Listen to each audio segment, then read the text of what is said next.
Everyone in town heard how Chief Oduro, the richest man in the city, drove his own daughter out of his mansion like a street dog. She was sick, weak, and begging for help. But he didn't care.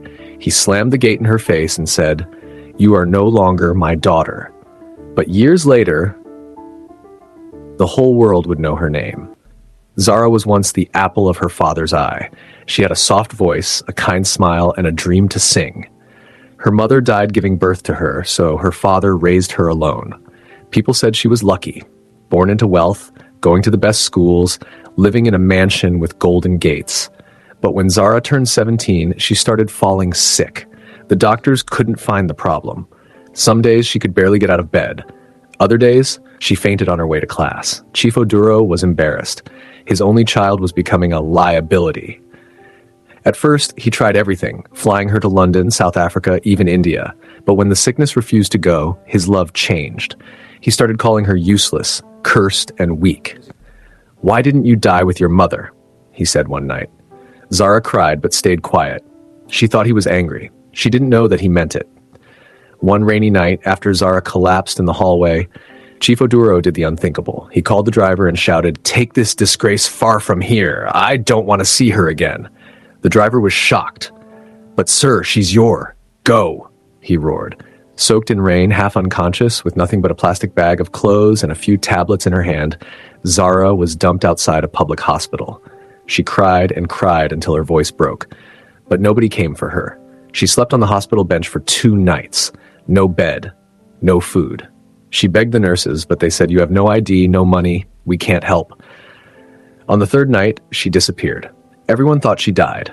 Chief Oduro didn't even look for her. 2 years passed, then 3, then 5. Chief Oduro was now old, gray, and still sitting on billions. His company, Oduro Group, was one of the largest in West Africa. He now had young wives, powerful friends, and parties that shook the city. But one day something strange happened. A billboard appeared in the center of town. It had a face that looked familiar. "Zaria live in concert." Zaria, the face was glowing, beautiful, fierce. The name shook him. No, it couldn't be. His new wife brought a magazine. On the cover was the same face. Zaria, the new queen of Afro soul, from the streets to global stage. Chief Oduro's hand trembled. "She looks like your daughter?" His wife laughed. "Please, that girl died long ago." But deep inside, Chief Oduro felt a cold fear, because that face was Zara's, just older, stronger, brighter. She was back, and this time she wasn't begging. The next day, Chief Oduro received a black envelope. Inside was a VIP ticket. "Zaria, live in Accra, only 1 seat reserved for the man who let me die." His hands shook. He turned the card. At the back it said in small, neat letters, "See you soon, father." Chief Oduro didn't sleep that night. He sat in his office, staring at the black envelope. The air was still. Even the ticking wall clock felt too loud. He poured himself a glass of whiskey, but barely sipped it. "Zaria! Zaria!" He whispered the name again and again. It can't be her. But deep in his heart, he knew. A father always knows. He locked himself in his study, pulled out an old photo album, and opened to the first page. There she was, Zara, 5 years old, with chubby cheeks and a smile full of life. Her arms were wrapped around his neck. He shut the book and sighed. Where did I go wrong? The memory stabbed him, her voice shaking in the rain. "Daddy, please don't leave me here. I don't want to die." He had turned his face away that night. He didn't look back, not even once. Zaria was now on every screen in Africa. Her songs were everywhere, playing in car radios, in weddings, in nightclubs. Her voice was soft like morning wind, but sharp like a blade. What shocked people the most was her story. She said in interviews, "I was thrown away, I was sick, homeless, and forgotten, but I survived, and I rose." She never said her father's name, but those who knew, they guessed. And now she had invited him to her biggest concert yet, the one that would be live-streamed across the world. On the night of the concert, Chief Oduro tried to hide. He stayed in his house far from the stadium. He turned off his phone. He told his wife he had a headache, but the universe had other plans. Around 8 p.m., there was a knock on the door. His security man called, "Sir, there's a young man here with a car. He says Miss Zaria sent him to pick you." "What?" Chief Oduro froze. The man outside was calm, dressed in a neat black suit, wearing dark sunglasses. "I've been told not to leave without you, sir," he said. Miss Zaria insisted. Oduro was trapped. If he refused, it would be obvious he was afraid. He had a name to protect. So, with a trembling hand, he wore his best agbada, sprayed his expensive cologne, and followed the man. The stadium was full. Lights danced across the sky. The crowd roared like thunder. Zarya! Backstage, Zarya stood calmly. She wore a long golden gown that shimmered like fire. Her makeup was light, but her eyes were fierce. Next to her stood her manager, a short woman named Falake.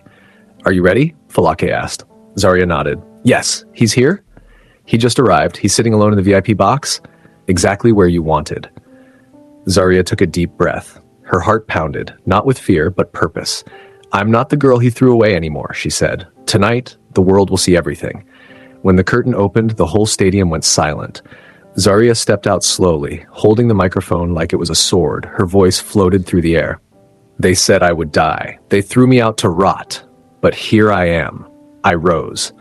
The crowd screamed, but one man couldn't clap.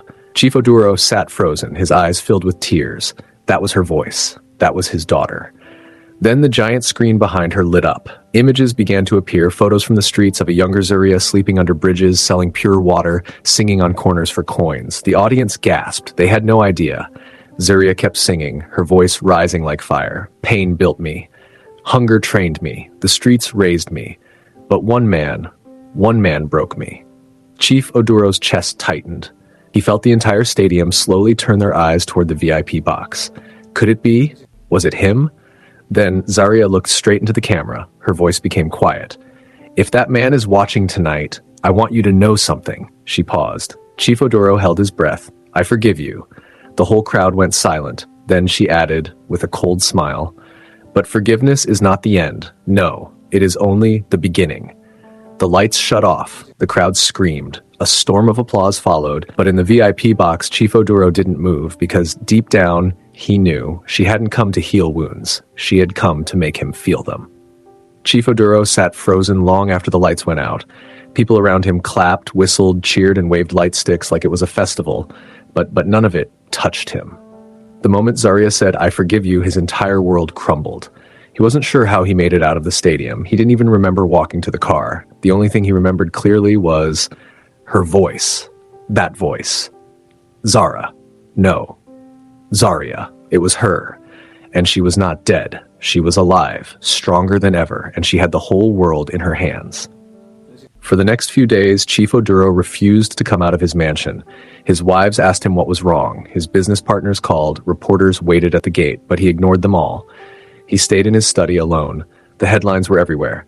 Zarya storms stage in historic concert. From homeless to queen, Zarya's story breaks the internet. Rumors grow. Is billionaire Chief Oduro the man who abandoned Zarya? He threw the newspaper across the room. He couldn't believe this was happening. Once he had all the power. Now a girl he left for dead was shaking his throne. He picked up his phone and dialed a number. "Hello? I need to talk to her." The voice on the other end was calm. "Miss Zarya isn't available to speak." "It's her father. Tell her that." "She knows," the voice said, then hung up. Chief Oduro dropped the phone. His own daughter didn't want to speak to him. He had never felt so powerless in his life. Days turned to weeks. Everywhere he went, he heard her music. At the supermarket, at the fuel station. Even his youngest wife used Zarya's song as her ringtone. His company's image began to suffer. People protested online, calling him a heartless father. Activists demanded answers. He tried to issue a statement through his lawyer, but it only made things worse. "I did what I had to do at the time," the statement said. "I was protecting my family legacy." The public was furious. Zarya didn't respond publicly, not once. She continued her music tours, appearing on talk shows, smiling calmly, but never once saying his name. That silence drove him mad. One night, he told his driver to take him to her mansion. "Sir, are you sure?" the driver asked, surprised. "Drive!" he barked. They reached the gates of a tall, modern house on a quiet hill. Armed security stood outside. One of them walked over. "I'm here to see my daughter," Chief Oduro said, trying to stand tall.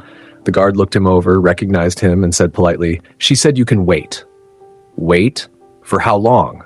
The man shrugged. "As long as it takes." Chief Oduro sat in his car for 4 hours. Then a message came out with a maid. "She says you can't come in tonight." He clenched his fists. "Tell her I am her father." The maid nodded. "She said to give you this." She handed him a note. He opened it.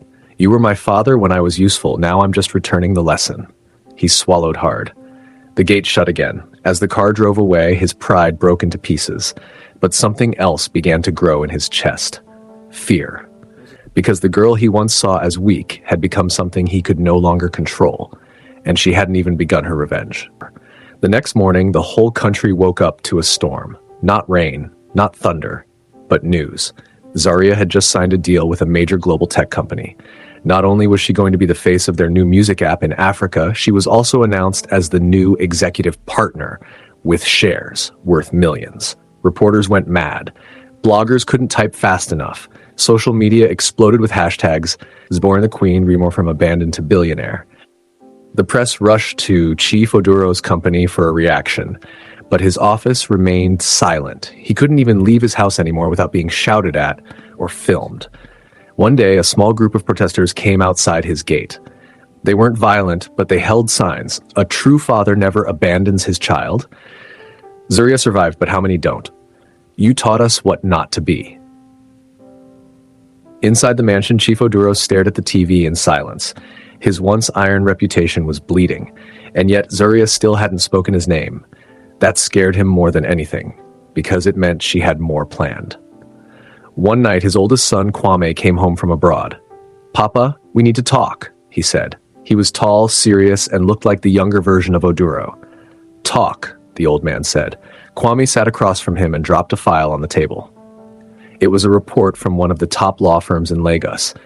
She's preparing to challenge your legacy, Kwame said quietly.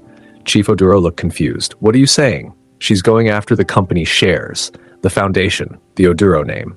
He picked up the file, flipped through documents, photos, legal plans, names of lawyers. She's not fighting with noise. She's fighting with law and silence. And Papa, if she wins public support, the board might turn on you. Chief Oduro stared into space. His temples throbbed. I'm finished, he whispered. No, Kwame said. Not yet, but we need to do something fast, before she takes everything. That night, Chief Oduro made a decision. He would try to fix things the only way he knew how, powerfully. So the next morning, he did something no one expected. He walked into a studio and called for a national press conference. It was live on every TV channel. He wore white agbada, his head bowed. He looked older, tired, and shaken. He stood before the cameras and said, I, Chief Adewale Oduro, once had a daughter named Zara. I turned my back on her when she needed me the most. Today, I come not as a billionaire, but as a broken father. Zarya, if you're watching, I have no defense, only regret. The country was stunned. It was the first time he said her name in public. Tears fell down his face. His voice shook. I'm sorry. Please forgive me. I was blind, and you are my miracle. The video went viral in minutes. Some people clapped. Others rolled their eyes. But Zarya, she watched it in her mansion, alone, calm, no smile, no tears, just silence. She picked up her phone and called her lawyer. Continue the plan, she said. Let him cry. Let the world cry with him. But I remember the night I cried and nobody came. The lawyer hesitated. Are you sure? Zarya closed her eyes. She remembered the cold pavement, the blood in her mouth, the rain soaking her thin dress, the way her father's car disappeared into the dark, never turning back. I'm very sure. And that was the moment it became clear. She wasn't doing this for fame anymore. She was doing it for the girl he left behind. That night, Zarya stood at the window of her bedroom. Her eyes watched the stars, but her heart was deep in memory. She could still smell the hospital room where she had almost died, still hear the words the doctor whispered. She might not make it, still feel the pain in her chest, not just from sickness, but from being abandoned by the man who gave her life. But now she was a queen. She had mansions in Lagos and Johannesburg. Her name was on giant billboards from Accra to London. She had her own label, her own charity, and her own power. But even with all that, something still sat heavy in her spirit, something unspoken. The next morning, her lawyer called. Zarya, he said, the board is ready. If you push now, Chief Oduro could lose his chairman's seat. But there's one more thing. What is it? She asked. He just sent you a letter. Zarya hesitated, read it. The lawyer opened the envelope. He cleared his throat and read slowly. My daughter, or at least the woman you've become. I can't undo what I did. I can't change the night I left you. But if there's any small part of your heart that remembers our moments before the pain, Please don't destroy the only thing I have left. I will give you anything, even my company. But please, don't take my name. I am ready to leave it all behind if you will just speak to me." Zaria was quiet for a long time. Then she hung up. Later that evening, a black SUV pulled up in front of an old children's hospital. Cameras clicked as Zaria stepped out, dressed simply in jeans and a white blouse. She walked past the press, the fans, and entered the building. This was the same place that had saved her life all those years ago. The place that gave her shelter, medicine, and food when her father gave her nothing. She walked into a small hall filled with children in wheelchairs and beds. A young nurse looked up and gasped, "Are you?" "Yes," Zaria said. "I'm her." She went from child to child, hugging them, laughing, singing soft songs. Her eyes never once filled with pride, only love. Then she stood before a camera and said, "This hospital saved me when the world left me. So today I give them 20 million naira every year forever. For every child who feels abandoned, this is your home." The room burst into cheers. But while the world praised her, back in Chief Oduro's mansion, silence filled the air. His companies were sinking. His name was poison in business circles. His face was a meme on social media. He sat alone in his study, looking at a photo of a little girl smiling on his lap. Zara. Before sickness, before shame, before he chose pride over love. The door opened. It was Kwame. "Papa," he said, "she just bought the controlling shares." Oduro looked up. "What?" "She's now the largest shareholder. You've officially lost your seat." The old man didn't speak. He only nodded. Then he whispered, "She did it." And in a distant hall of her new office, Zaria stood before a giant glass window looking down at the city. She was now the owner of the empire that once cast her out. She didn't smile. She didn't cheer. She just stood there, strong and silent. Because this was no longer revenge. It was justice, and she had only just begun. The boardroom was cold and silent. Zaria sat at the head of the long glass table, surrounded by top executives, some of whom had once bowed to her father, others who had never thought a woman like her would sit in this chair. She wore a simple black suit, no makeup, no jewelry. Her presence was enough. One man cleared his throat and said, "Madam Chairperson, the floor is yours." Zaria looked around, then stood up. This company once belonged to a man who turned his back on his own blood. Now it belongs to someone who knows what it means to be on the ground, to fight, to be ignored. From today, we do things differently. No more pride, no more fear, just truth and action. She walked out of the room, leaving stunned silence behind her. That evening, as the sun dipped below the Lagos skyline, Zaria got into her car and asked the driver to take her somewhere private. She didn't go to a club. She didn't go to a party. She went to a quiet cemetery on the edge of town. She walked alone, wearing a long flowing dress, and stopped at a small, forgotten grave. The writing was faded. Zara Oduro, 1995 to 2013. This was the day her father declared her dead, the day he erased her. She bent down, brushed off the dust, and placed fresh white flowers there. "I came back, little Zara," she whispered. "We survived. We rose. We made them see us."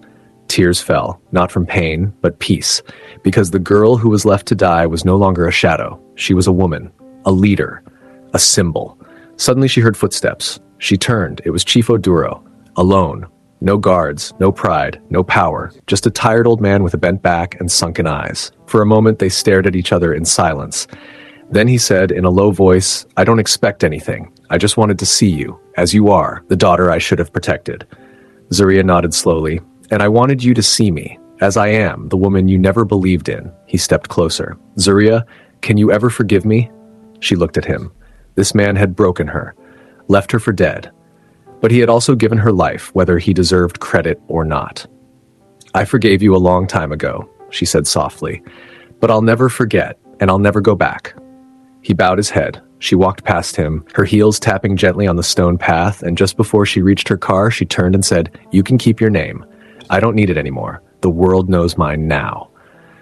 Then she drove off into the night, free, powerful, unshaken, because she was no longer his disgrace. She was Zaria, the girl who was reborn, and the woman who rewrote her own story.